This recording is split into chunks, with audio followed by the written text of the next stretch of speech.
this is our first session, and in this session we have two speakers and two discussants. Although in the book we are told that the first session will start in 13:30, you can see that we are starting with a delay of 10 minutes. So we'll either deduct it from our the time allocated to us, or we will take it from the following session. We will decide according to the conditions, but I'll distribute the time like this. The speakers will speak for 20 minutes, and the discussants will discuss for 10 minutes. I think then we have another 20 minutes which we can be utilized for question and answer session. So the first speaker, according to this book, is Osama Hussein Al-Rawashdah from Qassim University, Saudi Arabia. And the title of the paper is Market, Social Justice, Market, Society and Government, an Islamic Perspective. You have 10 minutes. I have already mentioned. 20, of course.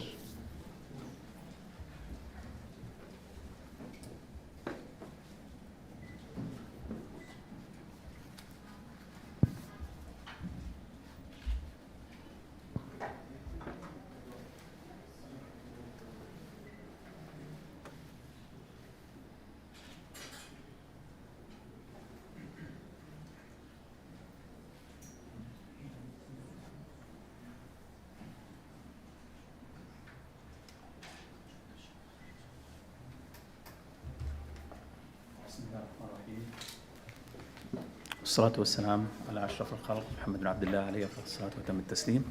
السلام عليكم ورحمة الله وبركاته. على بوابة جامعة اسطنبول it's written إنا فتحنا لك فتحا مبينا. So today we are first of all I'm glad to be here.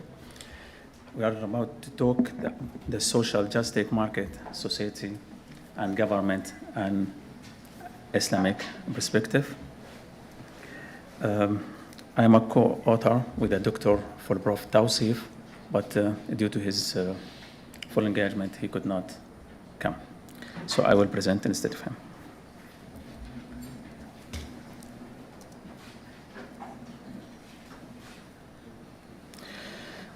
We'll start with the question, thoughts and questions. Is market capable to distribute the resource in justified way? And the second, why are there some negative opinion towards functions of market? Next, a balanced view of Islam towards social justice and its impact. What are also the ethics principles for social justice and the role of institutions?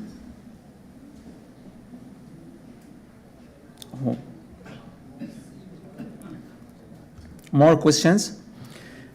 How is our moral obligations related to our duties and how an imbalance can be addressed?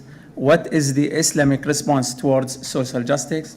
How can we have sharing and cooperate among ourselves, and how can we look together ahead in the same directions?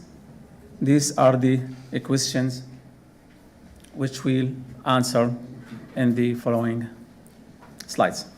So invitations to add your comments, objections, and correction to these presentations are welcome.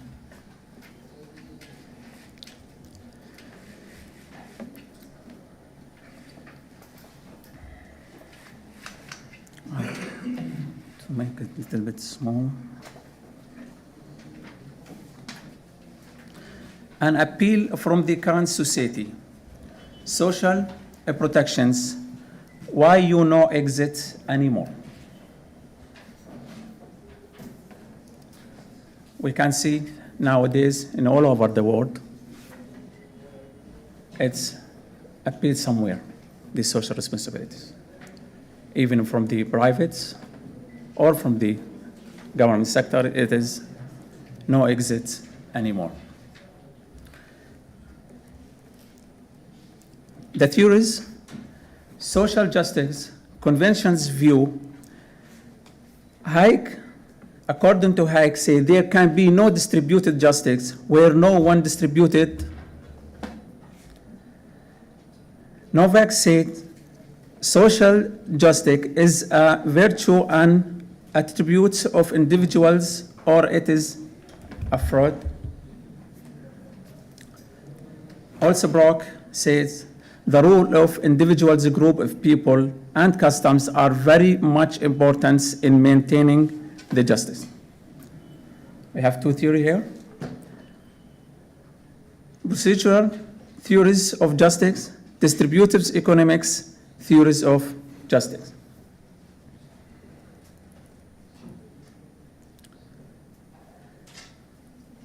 We are all just going to allocate of goods and service among the members of the societies, establishing a more administrative, political, and social institutions. Third one is leads to a strong role of political institutions, emphasize more on regulations for the market as well as economy, and consequently able to maintain the social justice.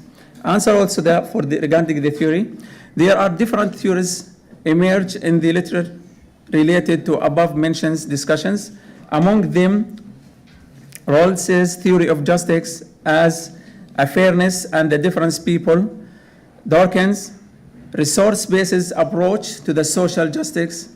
Also, the last sentence, capability approach to social justice got the more attentions among the scholars. Once again here, benefits and burdens are equally distributed among the participants. Also, a state is responsible for providing the resource and individuals are responsible for their own well-being. The last sense, the role of society in terms of redistributions of the needs, resource, and opportunities.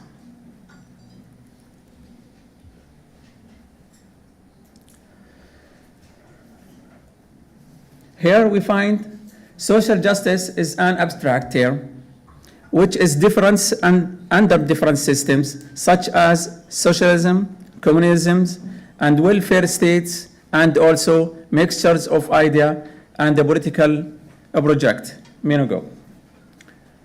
Also, once again, Hayek says is an opinion that social justice is a meaningless concept. It's the joint responsibility of the society and the individuals to maintain the social justice and should maintain the optimal balance in between the two ends.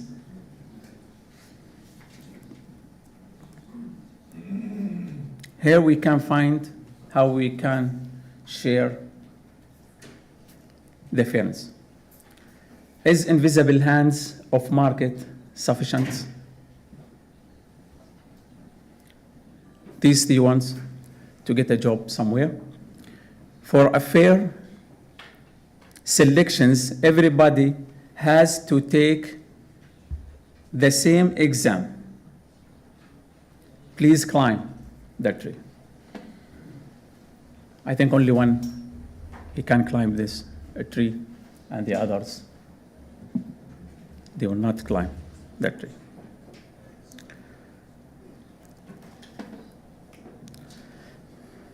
Also, in our market, we find byproducts of market are undesirable, inequality, unequal distributions of income, exploitations of the poor, value of free functioning, jobless, stock, storm fear. This is what is dealt in our market. Here, the private sector.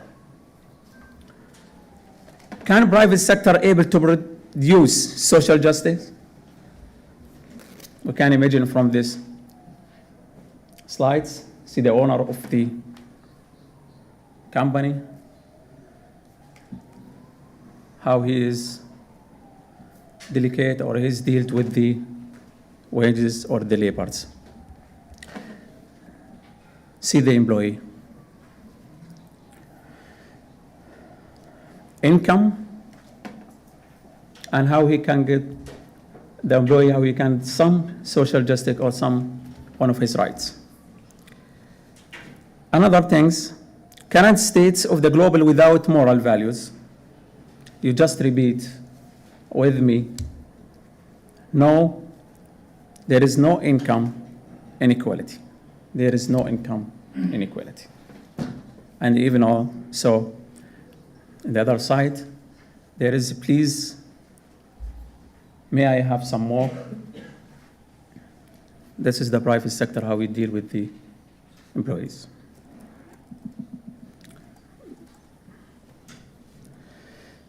Who suffers and who enjoys? All of us cries. I cries, you cries, he or she cries also. We cries, you cries, and the other side, they laugh.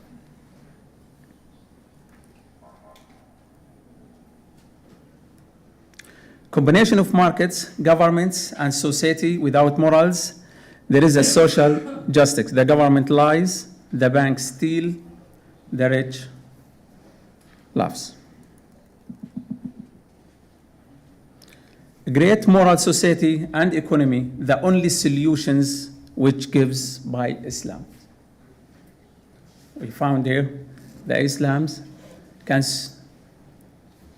find the solutions or already found the solutions for us, make a difference. Islam doesn't lie. Islam's regarding the solutions, truth. Islam guides us the right way.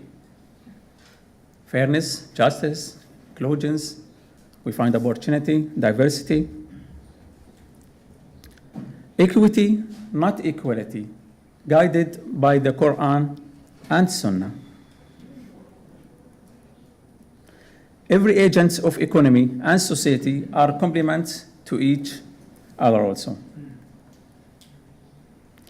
And every sectors and institutions go together, comprehensive approach. How we can see from the slides, all hands together, and even the imbalance the same.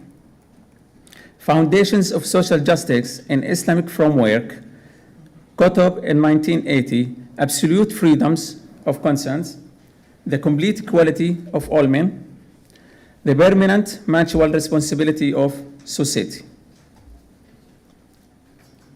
One more message of Islam and social service with justice also shows the most noble of you and the sight of Allah is the most right of you. Here we find the imposes of Islam and responsibilities. However, Islam also put the socials and mutual responsibilities on the member of the society or in the communities as the whole, that is responsibility between man and its soul. Between a man and his family, between the individuals and society, between one community to other and one nation to another. Also, embosses Islam defines the morals of the society and identifies the limits of the individual and community. It is not possible for individual and society to cross the limits which are imposed by the Sharia. The messengers of Allah said, no one faith among you is reliable until he likes for his brother in Islam what he likes for himself. Bukhari. لا يؤمن أحدكم رسول الله صلى الله عليه وسلم لا يؤمن أحدكم حتى يحب لأخيه كما يحب لنفسه. Here we find the definitions of justice, conventions and Islamic framework. Definition: justice, the convention to give what is owed in Islam frame, no harm to anyone and follow the rules of Sharia. Communicative justice, what is owed between two persons in exchange, morally and economically, no subversions among the members of the societies. Obligations between the community and its member, divided into general and particular justice. Distributed the economic, social, psychological, religious, and human capital on merit basis that's in the Islamic frame. Community owed to that community in Islamic frame, dependency, and the moral environment with its basic traits. Last one is, what's community owed to its member, market, government, and society are complements in Islamic work, are complement to each other and fill that gap which is not filled by the others. Islam does not like it. Its system of charity improves the states. Firms are main source of social justice. No one can find justice here. Thank you.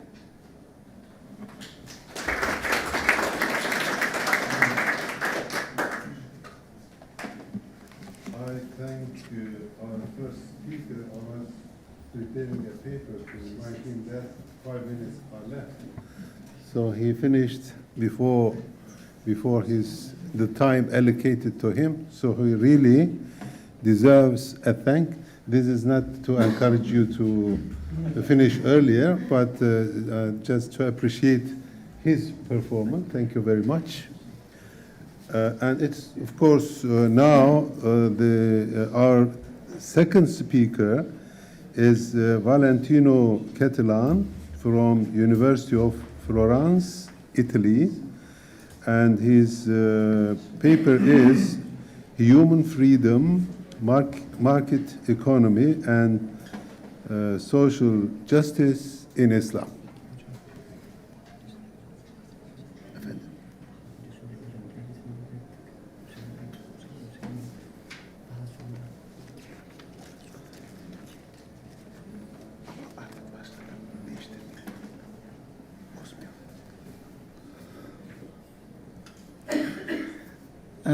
Mr. Chairman, thank you for the introduction.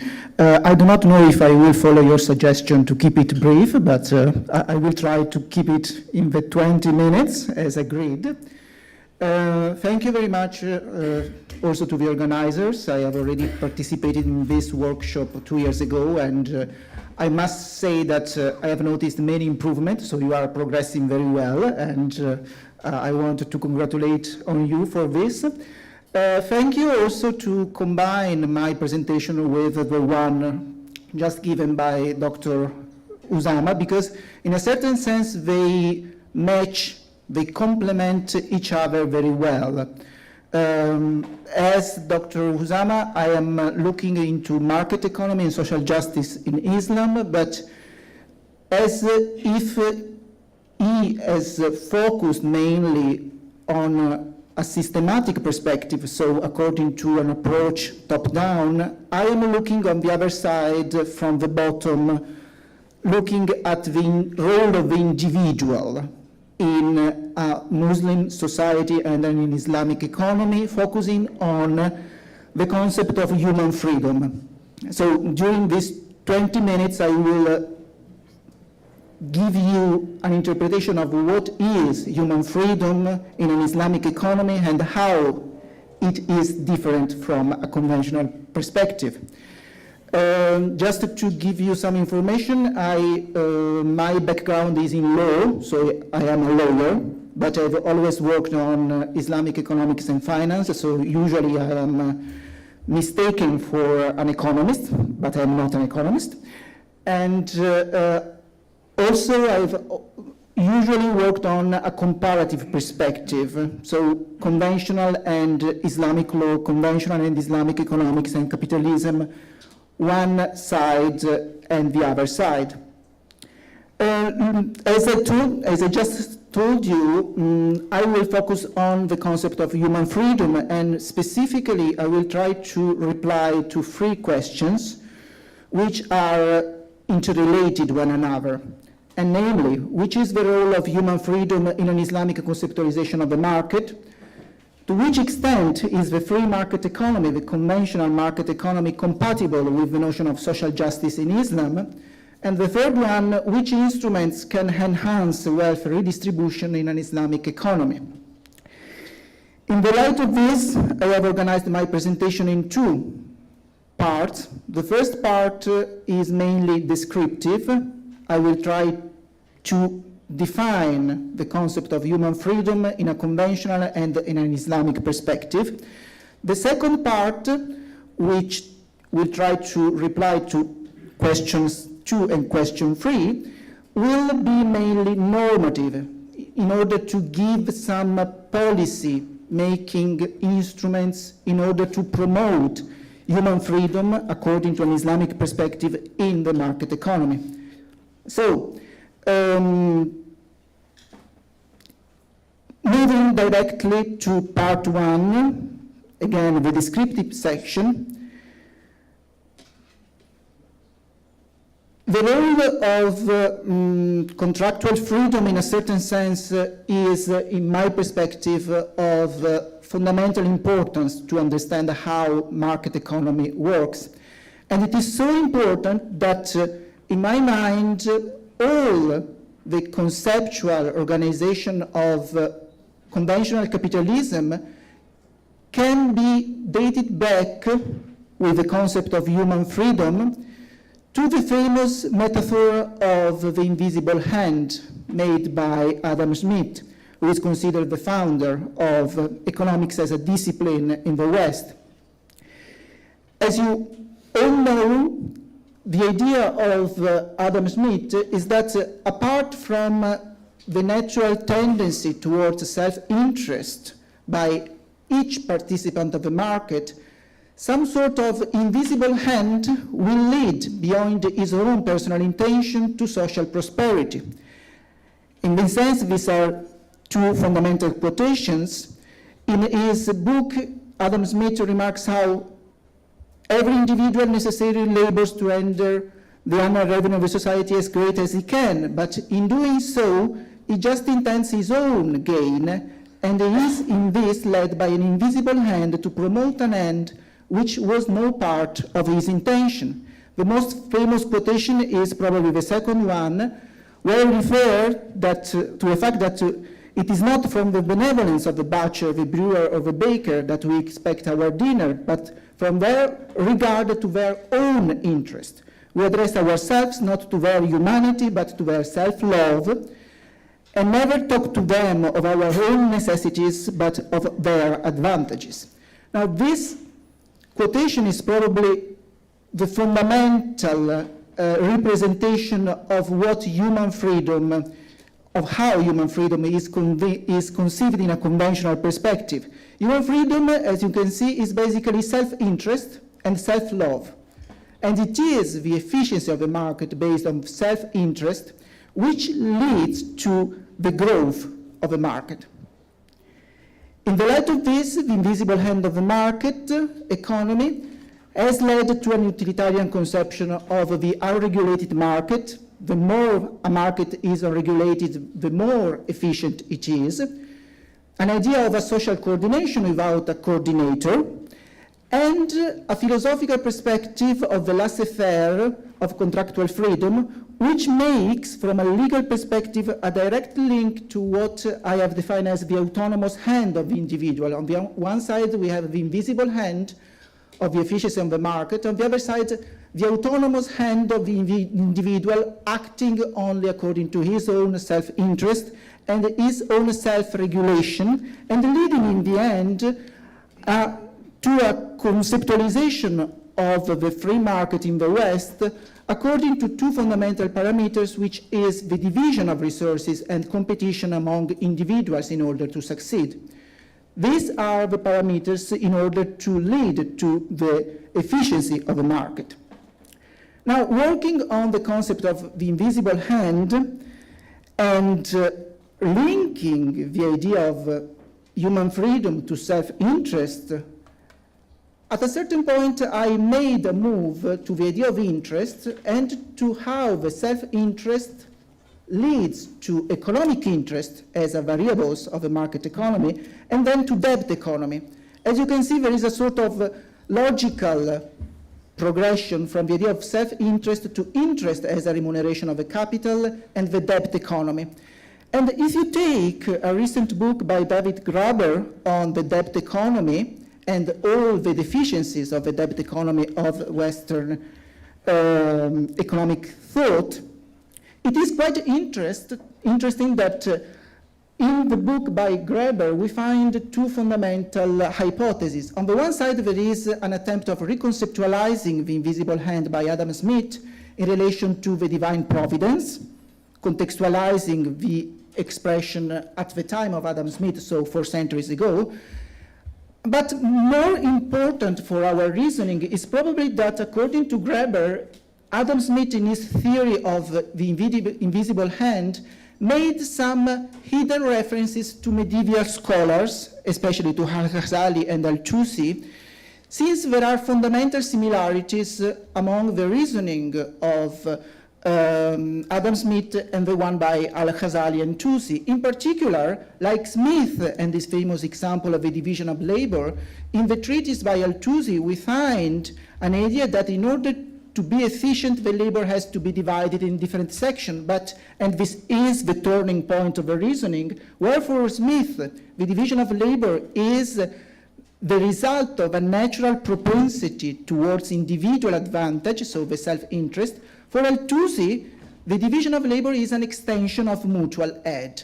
Now, it is this passage from the self-interest to the mutual interest, which belongs to an Islamic economy, which has led my interpretation to find as alternative to the conventional system this criteria of sharing and cooperation as cornerstone of an Islamic economy. As you can see, Western economy, division and competition. When we move to the idea of mutual aid, which is typically Islamic, we find, on the contrary, parameters of sharing and cooperation, which enlighten, in a certain sense, all the conceptualization of contractual freedom. This conceptualization can be defined both in legal and economic terms. In which sense? From a legal perspective, and the reference to Sharia as a source of Islamic law, we find as fundamental starting point the ontology and cosmology of Islam, and so the concept of the unity of a creation, which leads in Islamic social justice to a reconceptualization and a reformulation of all the different elements of justice that have already been mentioned by Usama, in particular legal justice, commutative justice, and distributive justice. Speaking of legal justice, in an Islamic conceptualization of social justice, it is not only the creation by itself, which is the result of God's decree, but also the right of each individual comes from a Tawhidi framework. If any right comes from the unity of the creation, then, of course, as an immediate result, we can move to the commutative justice of Islam, where we do not find anymore a division and an opposition between right and obligation, as in Western economic thought, but to an idea of justice where right and duty merge into the creation. Again, this fundamental idea of unity changes perspective towards criteria of sharing and cooperation, which become probably much more visible when we move to distributive justice, the third aspect of social justice, and the famous appreciation in Islamic economy for equity instead of debt. Now, if this is the legal interpretation of justice in Islam, an immediate correspondence can be found in the Islamic conceptualization of property right, so looking at Sharia also as source of economic behavior. There is a sort of bilateral connection between legal justice, commutative justice, and distributive justice, and what I am now describing with reference to property rights. Why? Because if you look at the idea of legal justice in terms of the reality of right, of what is created, then of course the understanding moves directly toward the focus on the real economy, which is a fundamental aspect of Islamic economics and finance. The second aspect, the commutative justice, finds in Islamic property rights the fundamental parameter of contractual equilibrium, which is well represented by the prohibition of riba, harar, and maisir. We must maintain an equilibrium which moves us far away from debt economy and the application of interest as self-interest. Last point, equity, the attention to equity, and then profit and risk sharing, where we have a distributive and inclusive approach against the individual perspective of conventional capitalism. Now, if we take the scale as a metaphor of social justice, I find this passage particularly important, a passage by a philosopher of social justice, where it is underlined how much in Western economy the conceptualization is on the two separate pans. So we look at a struggle basically between one side and the other side of the balance, and then we try to correct it as much as possible. If we move in reverse in an Islamic economy, all the attention goes to the central pivot. So we start from the unity of the market system, and it is the unity that we have to maintain. So there is no more division and competition, but the idea of a cooperation among the two sides in order to keep this unity alive as much as possible. In the light of all this, the concept of contractual freedom, which certainly exists also in an Islamic economy, is completely reformulated according to another philosophical, ethical, religious perspective. And we do not find anymore the famous representation of the justice as a blind lady, which is very famous in a Western perspective. Because far away from an abstract and hypothetical description of human freedom where everybody is equal, because we imagine that there is no difference, in an Islamic perspective, on the contrary, we enter into the real dimension of human freedom, where we take into clear consideration that there are differences, that these differences has to be filled, has to be overcome as much as possible, and the idea of human freedom becomes commiserated to the real economic condition of market actors, moving to the market as a place of exchange to the community as a place of social interaction. So the perspective becomes much more inclusive in the light of the definition of mutual aid from which I started my reasoning. Now, if we have to take into consideration this reformulation of the idea of contractual freedom as action of the individual in the market, we can now move into the second part and the normative perspective in order to find some instruments to transform the market into a shared enterprise of mutual cooperation.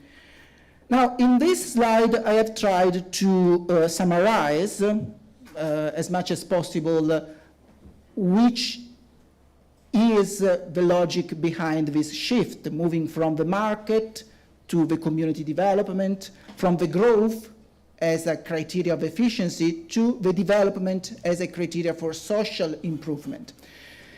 As I already said, If in conventional economics, the fundamental criteria behind the invisible hand are the criteria of division and competition, in an Islamic economics, we find the criteria of sharing and cooperation backed by the famous Maqasid al-Sharia, if you work on Islamic economics. And then into a God's reinterpretation of the invisible hand. It is God's guidance which provides a community development. From the abstract notion of contractual freedom as the autonomous hand, which is equally applicable to all, we move towards a human freedom which must be contextualized in real economic conditions, so recognizing as much as possible that social differences exist, and we have to turn the disadvantage of the poor into an advantage in market economy. And then, as a result, from the idea of a market as a place of economic exchange, whose success is measured in terms of efficiency, towards an idea of community as a place of human and social development, where the criterion of efficiency is replaced by a criteria of legitimacy that in Islam is, of course, the guidance given by the revealed word. In the light of this, and looking at the role of the individual as a free actor also in an Islamic economy, in my perspective, the instrument of zakat, which has certainly a fundamental role in an Islamic economy, is not sufficient.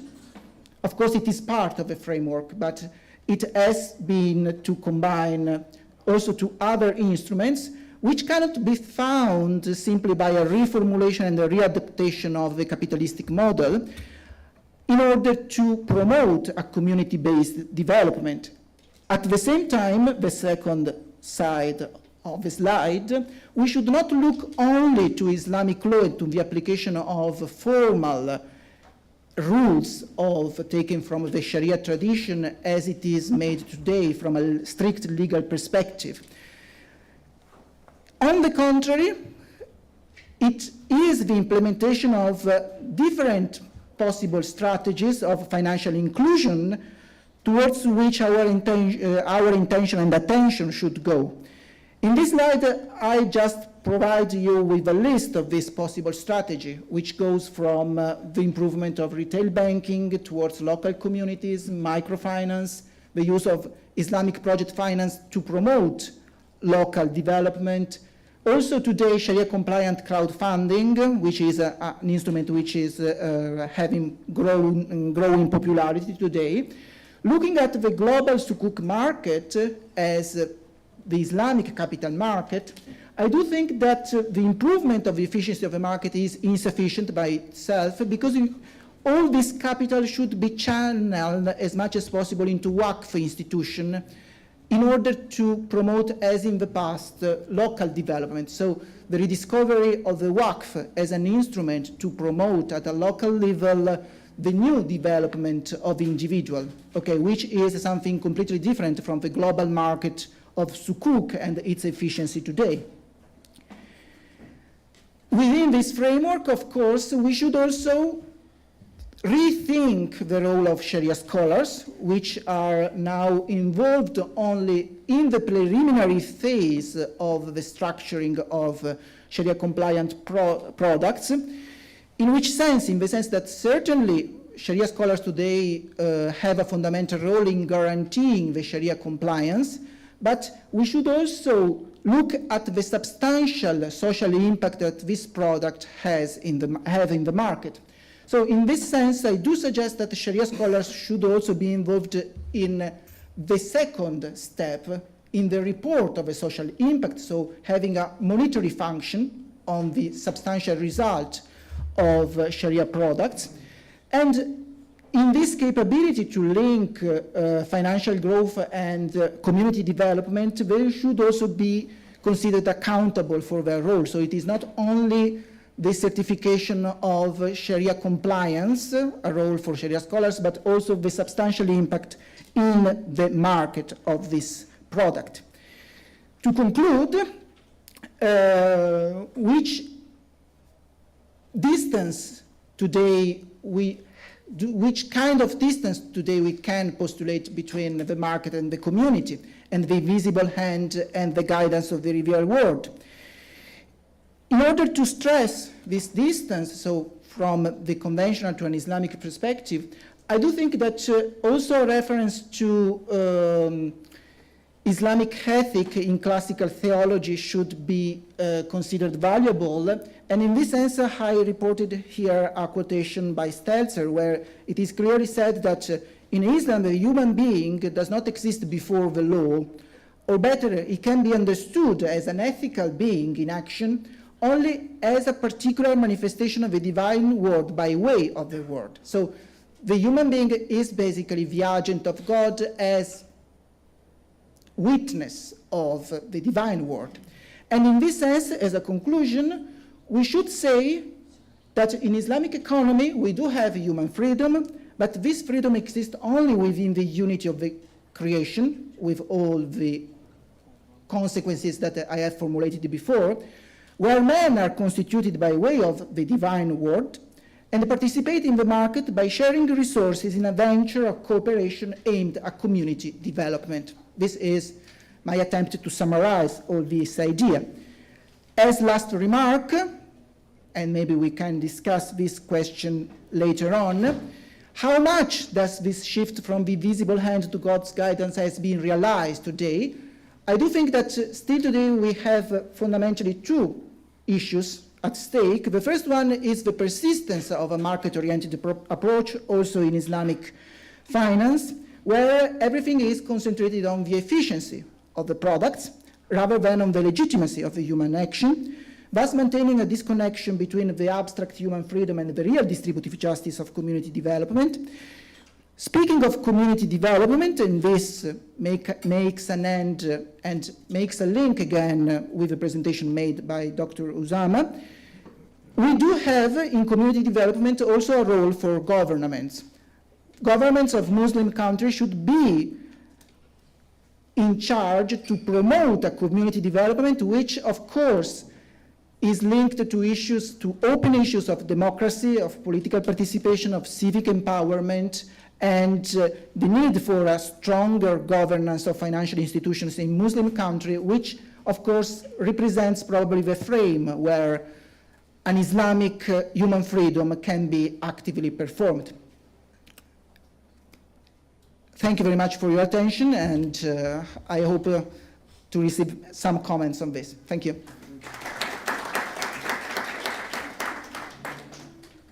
Thank you very much. Again, another good performance in terms of... now it is time for discussion. I want to reverse the order in this program. So we'll start with the discussion of the second paper, and then we'll continue with the discussion of the first one. So the discussant of the second paper is Mehmet Saraç from Istanbul University. The time allocated to discussant is 10 minutes. Thank you, President. Assalamu alaikum, bismillah, alhamdulillah, wassalatu wassalamu ala rasulillah. Good afternoon, ladies and gentlemen. Although the conventional teaching or mindset of so-called conventional economics based on the myth of invisible hand still dominates our books and our lives, a serious search for a new paradigm has been more and more visible all over the world. There's an amplified emphasis on more mutual, cooperative, and human-oriented economy and responsible finance. This is, of course, not the first time that the capitalism or free market economy being criticized. However, today's opposition seems much more widespread and free from political fanaticism. It is rather a result of sincere efforts by a diverse population of thinkers and practitioners who have common sense and wisdom. I can use cite some names such as Eisenstein and Schiller, or I listened the president of Luxembourg Stock Exchange, for instance, 2 years ago. Also, we are hearing the Iceland plan based on the Chicago plan regarding this 100% reserve banking, for instance.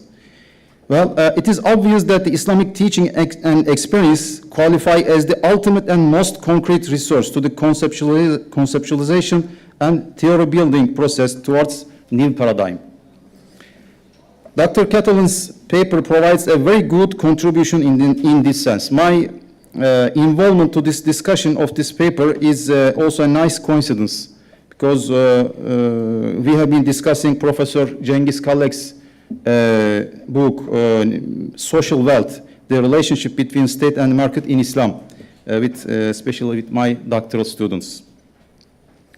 We all know that the Islamic economy is also a market economy. And the human or contractual freedom is one of the pillars of Islamic teaching.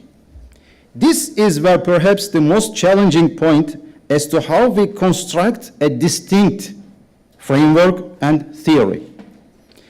Dr. Catalan makes a really good job in this sense, or in this regard. He first explains the Western conception of contractual freedom in the light of Smith's myth, Invisible Hand, and makes a wise comparison with the Islamic understanding of human and contractual freedom, and explain the distinct features of Islamic view. I would like to underline one essential point, that everything starts with the definition of human being, as we understand the Allah's Khalifa, Khalifatullah, as opposed to what he described, indistinguishable members of generic species, or basically Homo economicus. Well, I here would like to recommend that the author should cite this original word Khalifa instead of solely using agent. I also find the Catalan's discussion on Graeber's argument very beneficial because his book, new book, The Debt, Graeber's new book, is very popular in Turkey. It was published in Turkish as well. Another distinct feature of Islamic economy is that it substitutes the centrality of economic exchange with the centrality of social person as Allah's Khalifa. This transforms the market into a place of social interactions, not merely of economic exchange. This is, in fact, has an historical background or footing from even the Sahabi period. Remember, Abdullah bin Umar, radiallahu anh, for instance, frequently went to marketplace, not to shop, not shopping for shopping reasons, only to greet people. This brings us the comprehensive development of the community, which is also the key to achieve genuine Islamic financial system. Today, we as academics and professionals discuss in many platforms the absence of genuine Islamic financial institutions. The author here states the key point. Islamic economic thought cannot be fully understood and practiced unless the Islamic idea of contractual freedom is entwined with a market founded on mutual trust and cooperation. Of course, the achievement of genuine Islamic financial system requires all parties to have the same ideal and motivation. That is, the Islamic financial institutions, investors, fund users, and regulatory bodies. Here, I should tell you that there's a sincere and hard effort in some regulatory bodies in Turkey, including Banking Regulation and Supervision Agency. They formed a task forces working on in collaboration with us as academics from Istanbul and Sakarya University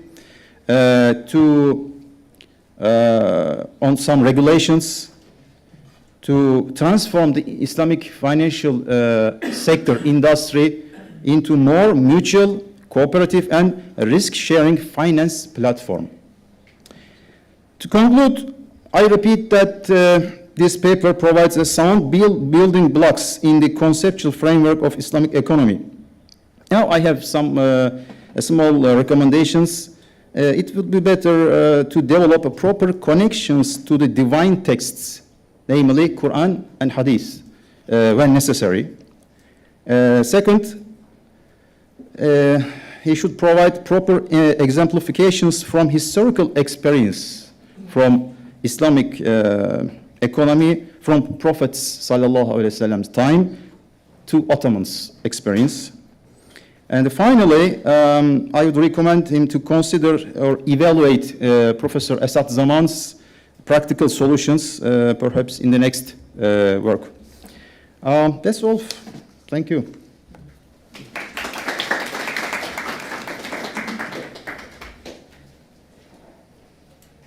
Thank you, and I think it will be better to finish discussion papers and then open the forum for question and answer. So then it's your turn. You have another 10 minutes, and now our in this booklet, the first discussant, but according to the order I am following, the second discussant is Professor Fatih Savaşan from Sakarya University. Selamun Aleyküm. Bismillahirrahmanirrahim. The paper I will evaluate is by Tawsif Azid and brother El Rawashid. The title of the paper is Social Justice, Market, Society and Government, an Islamic Perspective. I will make some general comment on the paper, and I will talk about main themes of the paper. I will talk about then main conclusions of paper. I will finish with some suggestions to authors of the paper. First of all, I need to mention that authors present a good reviews of the literature on social justice and the interaction between market, society, and government in the conventional system. We can identify two broad categories of how social justice can be achieved and to what extent government should involve in the process. On one hand, there are those who advise no government intervention and deeming that intervention is unjust and immoral, as in Nozick, as natural right liberal and empirical liberals. And on the other hand, there are those making room for some type of government intervention, Rawls, Sen, and others among those. We all know that there are two main goals of economics. The first one is efficiency, and the other is equity. In the literature, it is discussed that the first goal, which is efficiency, is relatively easily achieved by free markets. But as for equal distribution of income, and literature discusses that market fails more in the second objective. And also we know that there is some trade-off between efficiency and equity. Of course, we can identify some channels through which just distribution of income and wealth would help growth, like social stability and social capital. The paper talks about some literature review. We know that it is evident that free market fails to achieve social justice. It produces inequalities, greediness, and selfishness, and the market doesn't distribute the benefits in a justified way. So there is a solution in the capital system and may be developed for the survival of the capital system, which is welfare state. Welfare state is a social system in which a government is responsible for the economy and for the economic distribution of income, and government has policies to provide free health care, money for the jobless people. So welfare state is a notion developed in and for the survival of capitalist system. I can say that the survival of the capitalism depends on its elasticity to changing conditions in the economy, in the world economy. Welfare state is one solution developed by capitalists. With respect to Islamic economics, paper claims that Islamic system is purely based on the universal set of morals. It draws from Titiana, and the author states that morals of duty and morals of responsibility are what matters in Islamic economics. And they give two illustrations. The first one is the illustration one at macro level, system of zakat, and in micro level, it talks about distributive justice through firm, basically profit and risk sharing products in financing. I will make some suggestions to the authors. It talks about just distribution of income and poverty alleviation, and it talks about zakat and interest-free financing. To me, it seems like stressing or focusing more on zakah in income distribution is somewhat misproduction. I can argue that interest-free economy is the main driving force in equal distribution of income in Islamic perspective. Zakah is an institution that only corrects after the income is distributed among people. So instead of placing on zakah, which is only to me a corrective measure, focusing on interest-free economy would be much better in terms of income distribution. And one more thing I need to suggest to the authors. It talks about morals a lot in the paper. To me, morals are only useful to grease the wheels. We have to have wheels first, which, what I mean with wheels, working mechanisms in the economy. How you are going to generate income and which mechanisms you are going to be utilizing to distribute income. So too much emphasis on the value-driven behavior is problematic, and we can say that Islamic economics is not only for Muslims. You should put some working mechanisms.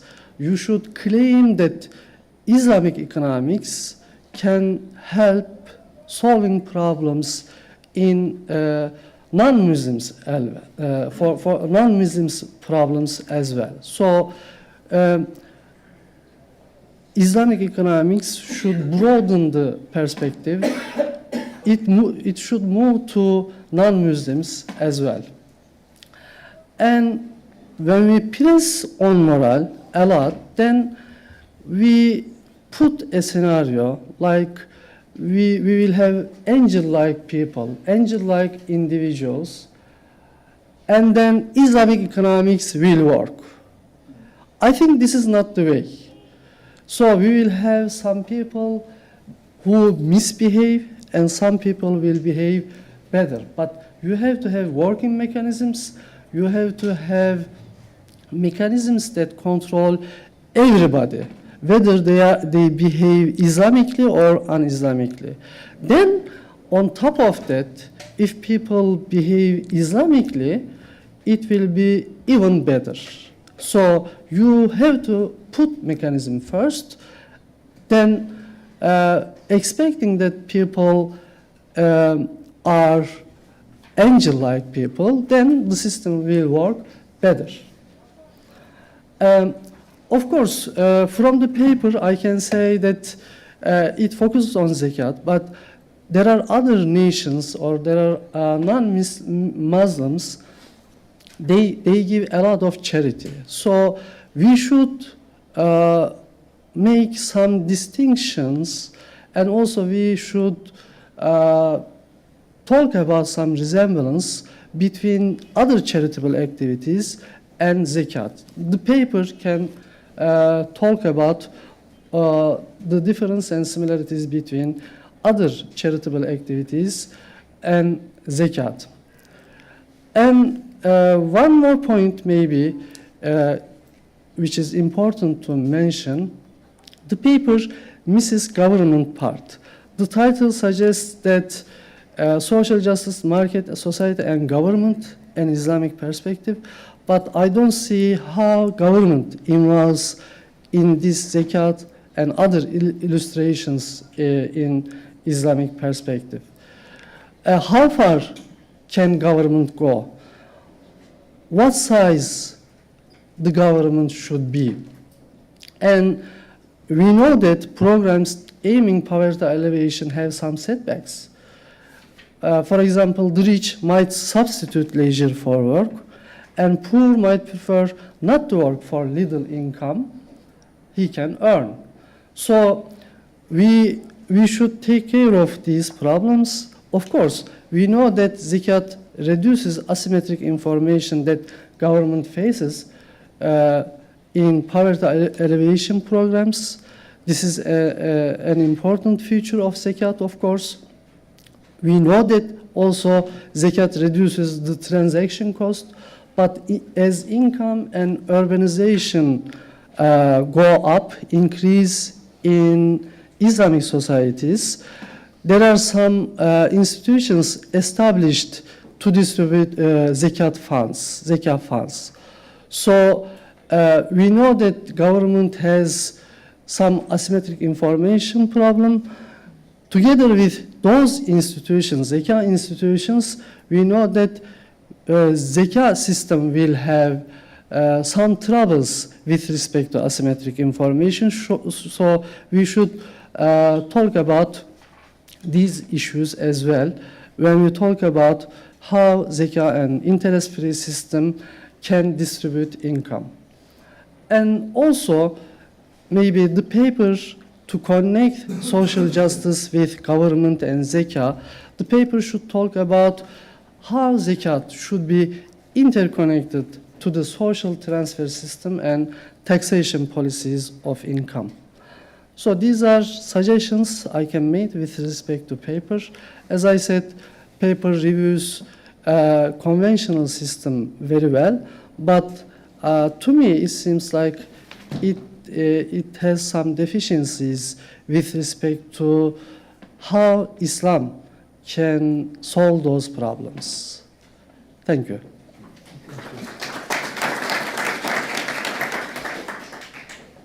Now, I'll give 5 minutes to each speaker to answer what has been expressed by the discussants, but just 5 minutes, not more than that. Okay, thank you. I'll keep it in 5 minutes, don't worry. Professor Sach, thank you very much for your very careful reading of my paper. And thank you for identifying the most important points, summarizing the contents. I just had two comments on what you said. First of all, thank you for underlining that during the last decade, also in conventional economics, much improvement has been done on the side of social responsibility. So the idea of the invisible hand working solely as the only factor has been dismissed, of course, also in Western economic theory. There is much more attention on social justice, at least on some side of economic theory. Moving to my second remark, of course, my fundamental purpose in the paper was to show which kind of epistemological change we have in Islamic economics, and in this sense, which kind of alternative economic theory can be found as Islamic. And we can use this in order to differentiate Islamic economics from the Western traditional economic thought. In the light of this, of course, my paper is incomplete in many aspects because, as you said, reference to the Prophet, to the tradition, to the role of a Khalifa and the vice regency, all these aspects are interconnected when we refer to human freedom, but I had to make, of course, some selection in order to keep a balance in my comparative approach. In this sense, and looking also at the comment of the second speaker, I do think that, yes, just to summarize, the idea that from the self-interest to the idea of interest in economic theory to a model of interest-free economy, in these three logical passages, of course, the literature should be able to underline as much as possible how much economic interest reflects an idea of the market, which still belongs to the famous Homo economicus, while when we move to an interest-free economy, which means cooperation, sharing, then of course there is a paradigmatic change behind. So it is not only the idea of the application of Islamic law or certain correction that can make a difference. It is really, at least in my perspective, this sort of paradigmatic turning point that changes the perspective also of the economic science as a social science. So a more inclusive and more comprehensive theory of economics, yeah. Exactly, yeah. Thank you. Thank you. Now it is your turn. Thank you, Dr. Fathi, for your valuable comments and suggestions, and sure it will be taken into considerations. So without your comments, there will not be any kind of improvement. The comments should be there. Anyway, lots of comments there, so I'll just brief them. All of us, we are responsible for justice. It started from me, from all of us. So you said we have taken that zakats out. Zakat is one of the Muslims' pillar. Ita is zakah. So nobody's giving the zakat as a zakat or as a pillar. It's one of the Islam pillar, So if we instead giving the zakat, so we will not find any, we will not be here, That will be justice and will be social justice. So nothing for non-Muslims problems. If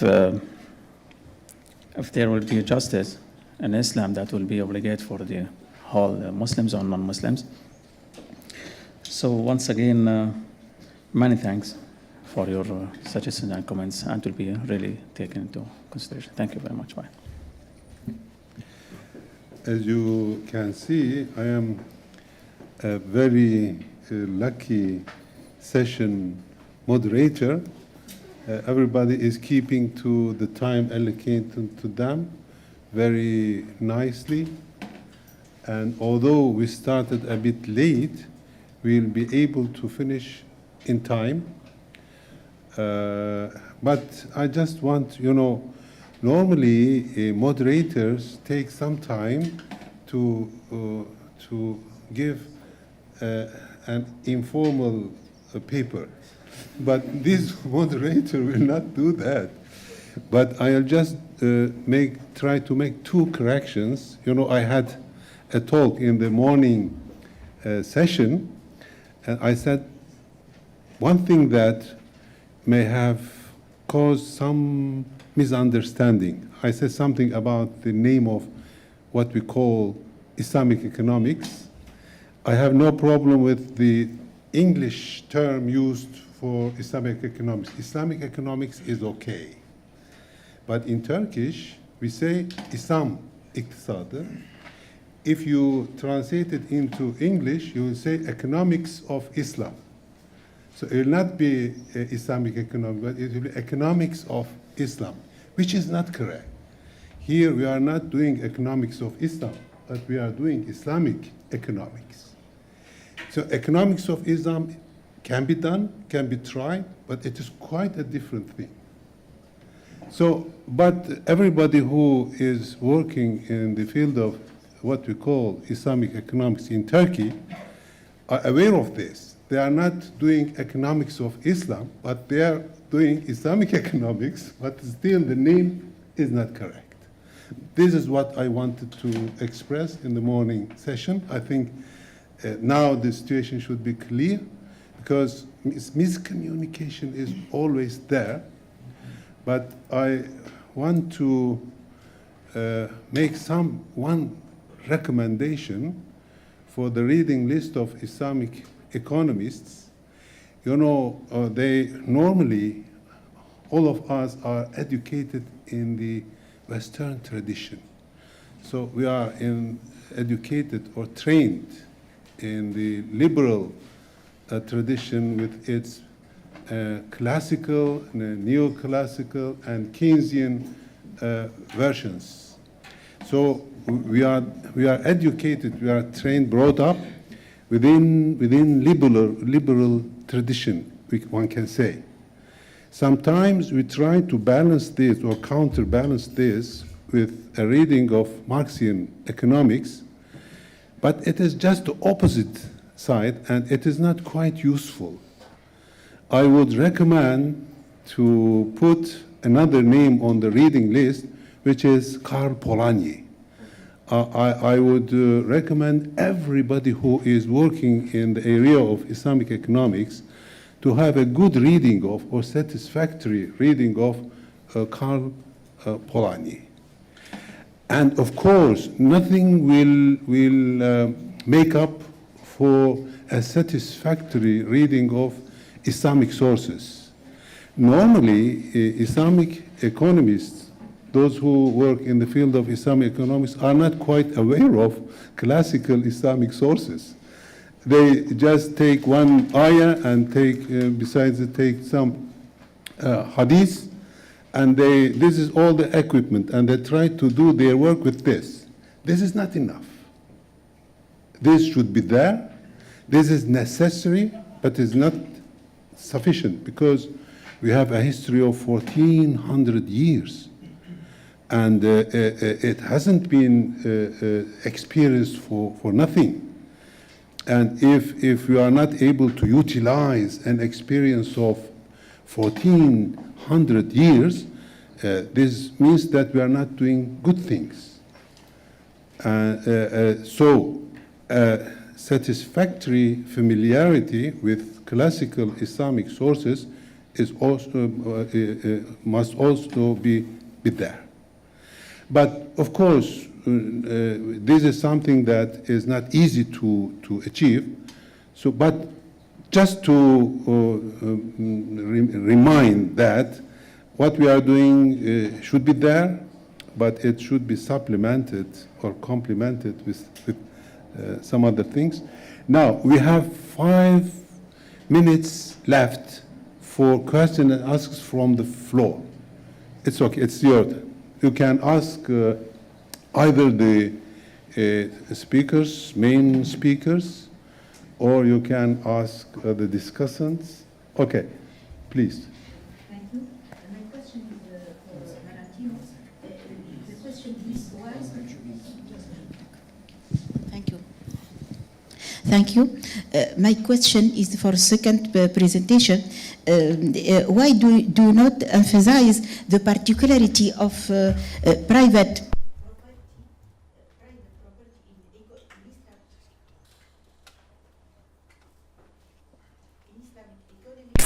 which affects freedom and affect the structure of markets?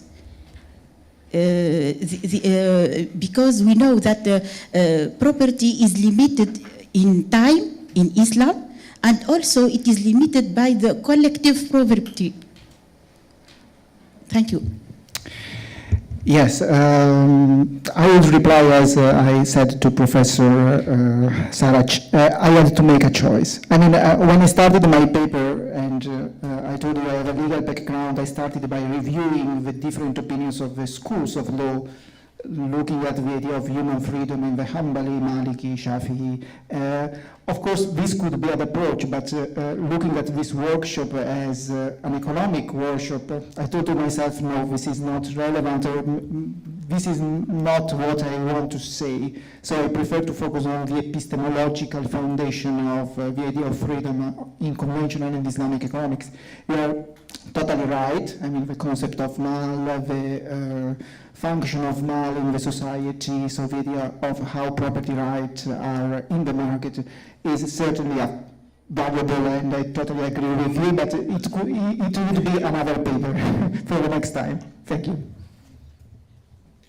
So we will expect you next year or the year Yes, if it will be in line with the topic of the workshop, I will keep the suggestion for next year.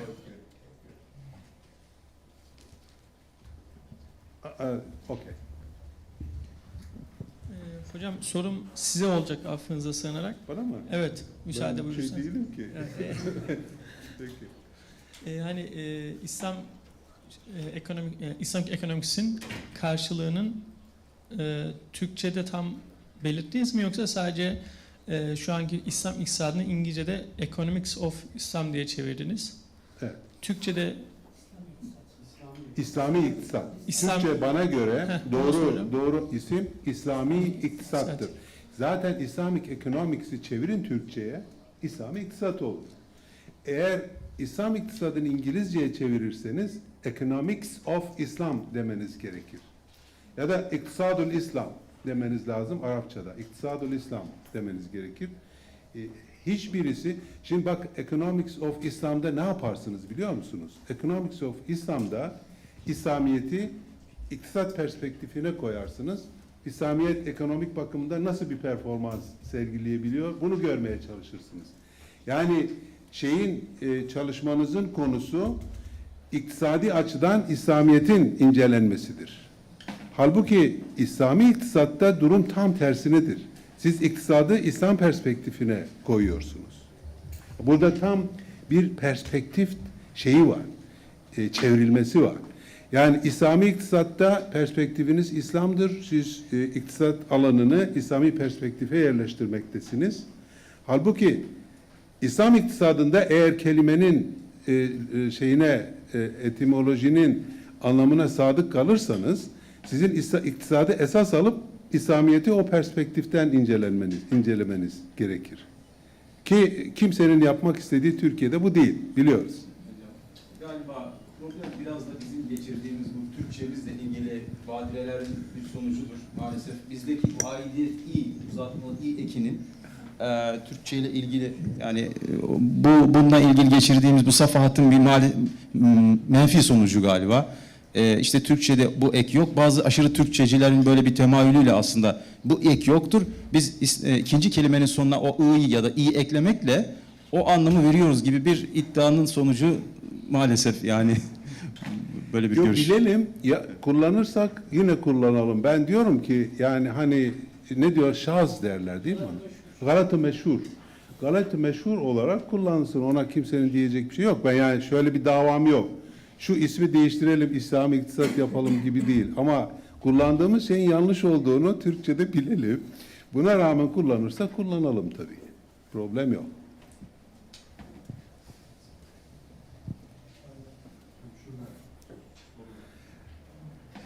Şimdi ben bir şey daha söyleyeyim. Şimdi aslında yani bugünkü konu mesela zekat. Shall I continue in English or in Turkish? Şimdi Türkçe devam edelim. Madem başladık öyle gidelim. Şimdi zekat aslında bir distribution olayı değil, bir redistribution olayıdır. Onun için şimdi zekatı konuşuyorsak bizim konuştuğumuz şeyin distribution olmaması lazım. Redistribution olması lazım. Onun için eğer mesela distributive justice'ten bahsediyorsanız aslında bir bakıma fonksiyonel gelir dağılımından bahsediyorsunuz demektir ve onun orada biliyorsunuz orada da bir distribution olayı var. Yani fonksiyonel gelir bölüşümü hadisesinde bir gelir bölüşümü olayı var. Servet bölüşümü olayı var. Onu konuşuyor olursunuz. Eğer distribution hadisesinde elde ettiğiniz sonuç tatminkar ise mesele yok, ilişmezsiniz. Değilse redistribution yoluyla ona müdahale edersiniz. Şimdi İslamiyet'teki durum bundan çok farklı. İslamiyet'te mesela zekat Müslümanların ihtiyaca göre karar verebilecekleri bir olay değil. Zekat bir mecburiyettir. Ve buna İngilizce terimiyle inbuilt demek lazım. Yani şeyin kendisinde var. Ve sistemin muhataplarının ya da uygulayıcılarının dışında belirlenmiş bir şeydir. Zekat konusunda kimsenin diyecek bir şey yok. Zekat farzdır. Kimsenin bunu değiştirme yetkisi yoktur. Ve başka konularda da yoktur. Dolayısıyla bir kere bu çok önemli ve zekat biliyorsunuz İslami şeylerde mükellefin hükümleriyle ilgili skalada yeri farz-ı ayındır. Yani zekat şartlarına sahip herkes zekat vermek zorundadır. Şey yok. Bunun kaçamağı yok. Fakat İslamiyet'te bir de farz-ı kifaye var. Ve buna mesela farz-ı kifaye tekabül eden şeylere charity denemez. İngilizceki terimini kullanırsak charity diyemezsiniz. Çünkü farzdır o da nihayet. Charity dediğiniz şey nedir? Tasadduk. Bizim tasadduk dediğimiz şeydir. Yani verirsiniz, sevap kazanırsınız. Vermezseniz kimse sizden hesap sormaz. Herhangi bir günaha girmiş olmazsınız. Charity odur. Halbuki arada bir kategori daha var. O da farz-ı kifayedir. Farz-ı kifaye şudur. Diyelim ki insanlar çalıştı, çalışmalar neticesinde kazandı. Sonra zekat hadisesi devreye girdi. Buna rağmen eğer toplumda açlık tehlikesine maruz insanlar kalırsa toplumun bütününün görevi bu açlara sahip çıkmaktır. Ve bu farz-ı kifayedir. Yani kimsenin keyfine kalmış bir şey değil. İstesem veririm, istemesem vermem değil. Bir İslam toplumunda veyahut Müslümanların şey olduğu bir toplumda bir kişi açlıktan ölürse o toplumdaki herkes bundan sorumludur. Katil pozisyonundadır. Yani bakın bu charity değil. Bu zekat da değil. Yani kişi zekatı verir, bu lazım. Fakat eğer ondan sonra zekat meseleyi halletmemişse hala yapılabilecek şeyler var. Buna da farz-ı kifaye diyoruz. Gerçekten bunun Müslümanlarda netleşmesi lazım. Onların görevi zekatla bitmez. Ve Tasadduk da evet Müslümanın kendisine kalmış bir şey. İsterse verir, sevap kazanır.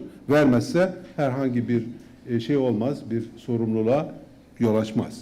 Ama farz-ı kifaye dediğimiz ara bir kategori var ki toplumsal sorumluluktur. İhtiyaç kalmazsa kimse mesul olmaz. Ve insanların bir kısmı görevi yerine getirirse diğerlerinden düşer. Ama hiç kimse yapmazsa, mesela bir İslam toplumunda bir kişinin ölmesi herkesi katil durumuna sokar. Yani o sorumlulukla karşı karşıya getirir. Bu bir yorum değil. Bu bir yorum değil. Bu gayet net bir İslami hükümdür. Peki, çok teşekkür ediyorum.